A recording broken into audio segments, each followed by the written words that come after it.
Before highways, before road trips, before the neon glow of modern gas stations lit the night, there was a world where cars couldn't go far. A world with no pumps, no stations, no fuel stops waiting at the next corner. Owning an automobile meant something very different back then. It meant carrying your own gasoline. It meant planning every mile.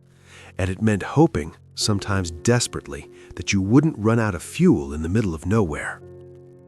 There were no signs to guide you, no attendants to help you, no guarantee that gasoline would even be available where you stopped. Every journey was uncertain.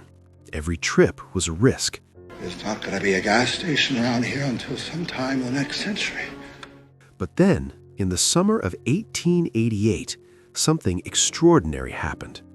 Not because of a company, not because of an invention announced to the world, but because of a single decision made in silence. A woman stepped into a strange experimental machine built by her husband, a machine most people still didn't trust, a machine many believed would never replace the horse. She didn't ask permission, she didn't wait for approval, she didn't tell anyone what she was about to do. She simply took her two teenage sons and set off down the road. What followed became the first long-distance automobile journey in human history. Along the way, she faced breakdowns, skepticism, and a problem no one had ever solved before: how to refuel a car in a world with no fuel stations. Her name was Bertha Benz, and without realizing it at the time, that journey would give birth to the very first fuel stop in history, the moment that quietly marked the beginning of what we now call the gas station.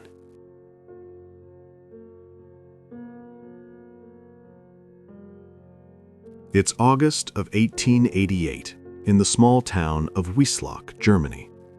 At this moment in history, the automobile is still a strange and controversial invention. It rattles, it smells, it breaks down constantly.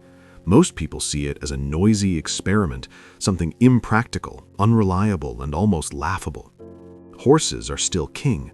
Railroads dominate long-distance travel, and very few believe that a machine powered by fuel could ever change the world. But Bertha Benz sees something different. Where others see a fragile contraption, she sees possibility. Where others see risk, she sees a future. She believes the Motorwagen No. 3 is more than an invention. She believes it could transform how humanity moves. Her husband, Carl Benz, is brilliant but cautious. He worries about public failure. He worries about ridicule. He worries the world isn't ready. So Bertha does what nearly every true revolutionary has done throughout history. She acts.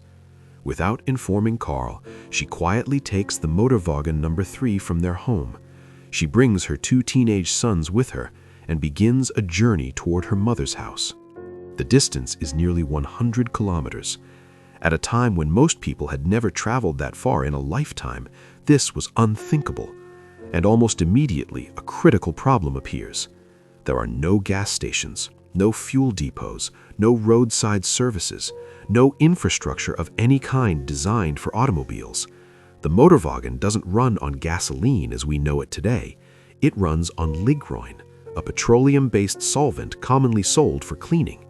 And Ligroin is only available in one place: pharmacies. As the fuel runs low, Bertha is forced to stop. Not at a station, not at a workshop, but in front of a small pharmacy on Hauptstrasse Street. She steps inside, explains her unusual request, and buys the fuel needed to continue the journey. In that quiet, ordinary moment, without ceremony or intention, history changes. That pharmacy becomes the world's first refueling stop in human history.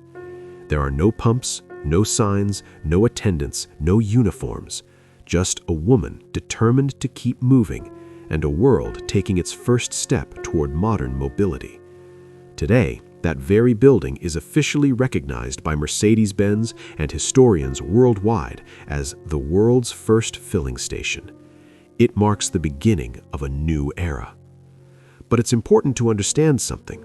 This was not yet a gas station as we know it today. It was an improvisation, a solution born from necessity.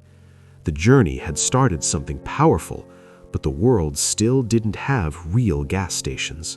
Not yet.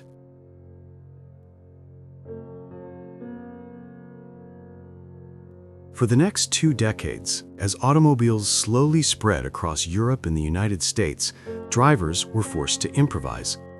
There were no places built for cars, no businesses dedicated to fueling them, no system waiting to support this new invention. So motorists adapted.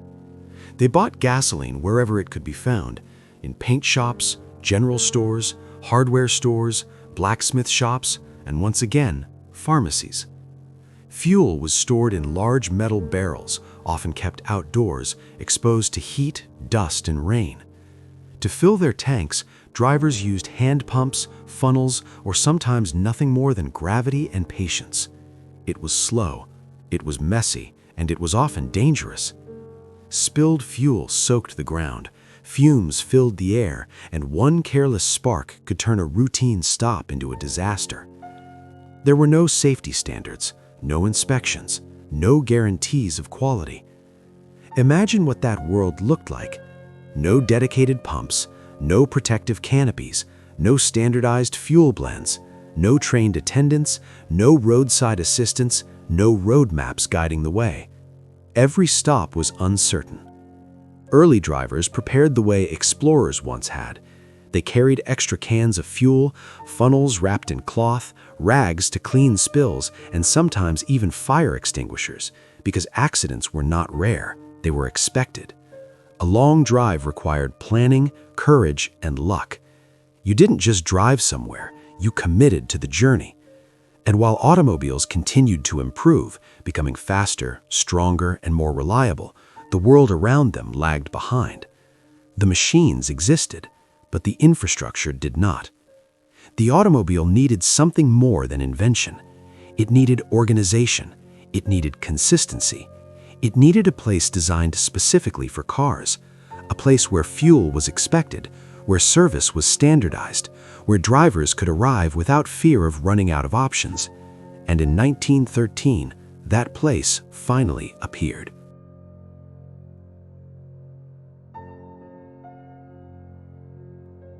It's December 1st, 1913. The location is Pittsburgh, Pennsylvania, a growing industrial city at the heart of America's transformation.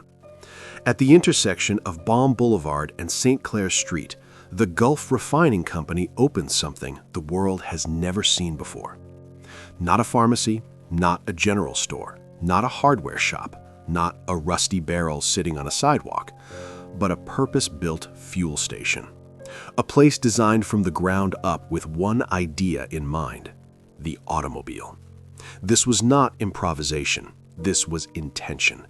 It became the first true drive-in gas station in history.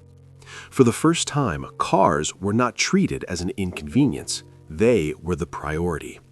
Drivers could enter, refuel, and exit through clearly marked lanes.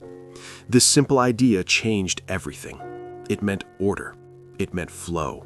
It meant efficiency, something that had never existed before. Above the pumps stood a protective canopy, shielding both drivers and fuel from rain and weather. In 1913, this wasn't just comfort, it was innovation. The station was staffed by professional attendants, trained to handle fuel safely and efficiently. No guessing, no spilling, no danger from inexperience. For the first time, refueling was fast, clean, and reliable. But Gulf went even further. This station didn't just sell gasoline. It offered free air for tires, free water for engines, oil checks and lubrication, basic tire service, and perhaps most importantly, it offered free road maps, the first of their kind in America. Those maps quietly encouraged something new: longer trips, exploration, confidence.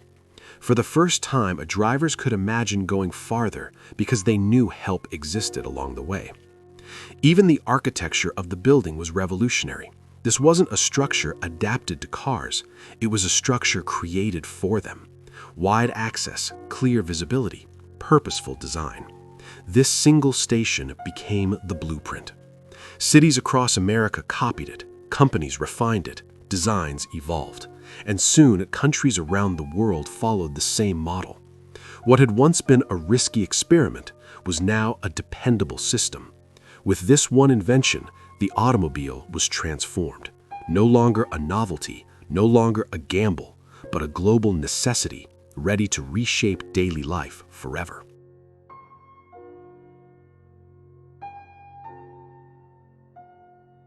One woman's courage in Germany created the first refueling stop in human history. One company's vision in the United States created the first true gas station. Separated by 25 years, these two quiet moments, neither planned as revolutions, became the foundation of the modern world. Together, they reshaped how humanity moves. They made mobility possible. They turned travel into something ordinary. They allowed tourism to grow beyond cities and rail lines.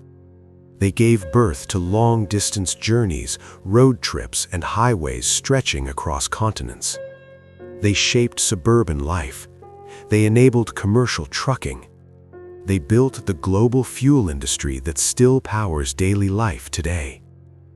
Every gas station you pass on the road, every highway exit sign, every neon light glowing in the distance at night, all of it traces back to a single stop in 1888 and a single station in 1913. But what's most remarkable is this. History didn't change because of a machine. It changed because someone was willing to use it, to trust it, to push it forward, to take a risk when the path ahead was still uncertain. That is how progress truly begins. Not with grand announcements, not with applause, but with quiet decisions made by ordinary people at the edge of the unknown. If this story inspired you, take a moment to reflect on your own journeys. Tell us where your first road trip began and where the road eventually led you. Because every journey, no matter how small it seems, is part of a much longer story.